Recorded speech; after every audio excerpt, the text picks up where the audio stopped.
మీకు ఇంకొక టెక్నిక్ చెప్తున్నాను. ప్రాజెక్ట్లో అందరూ ఈ మిస్టేక్ చేస్తారు. Yes sir. ఏ మిస్టేక్ చేస్తారంటే మనం ఒక కన్ఫిగరేషన్ క్రియేట్ చేసామండి.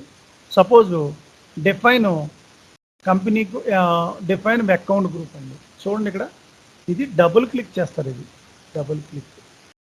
ఇక్కడ చూడండి డిస్ప్లే చేంజ్లోకి వెళ్ళాలి, తర్వాత ప్రాపర్టీస్లోకి వెళ్ళాలి, తర్వాత define account group.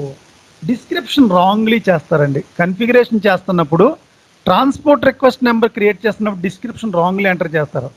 Maybe XL షీట్లో రాంగ్ పెడతారు. అప్పుడు బేసిస్ కన్సల్టెంట్ అడుగుతాడు, ఈ డిస్క్రిప్షన్ రాంగ్గా ఉందంటే సిస్టంలో మార్చాలంటే ఎలా?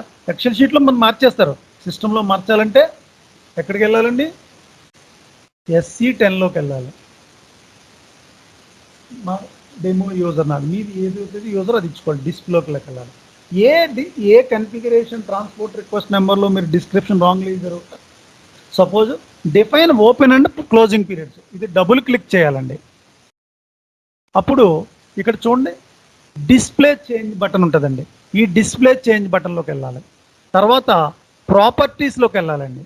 తర్వాత define open and posting periods for some company data was changes for saved.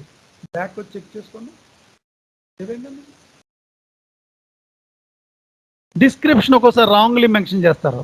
అది కంపల్సరీ ఏ ఇంప్లిమెంటేషన్ ప్రాజెక్టులు అయినా అందరికి ఒకసారి జరుగుతుంది ఇది.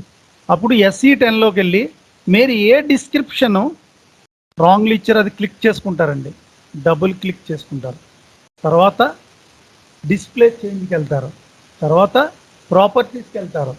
తర్వాత ఇక్కడ ఏ డిస్క్రిప్షన్ కావాలంటే అది ఇచ్చుకుని సేవ్ చేసుకుంటారు. ఆటోమేటిక్లీ వచ్చేస్తుంది. ఓకేనండి. ఏంటో తెలుసుకున్నారు. SC10 అంటే ఏంటో తెలుసుకున్నారు. డిస్క్రిప్షన్ ఎలా మార్చాలో తెలుసుకున్నారు. ఇంటర్వ్యూలో కూడా దీంట్లో 2-3 క్వశ్చన్స్ అడుగుతారు మీకు. ఓకేనండి.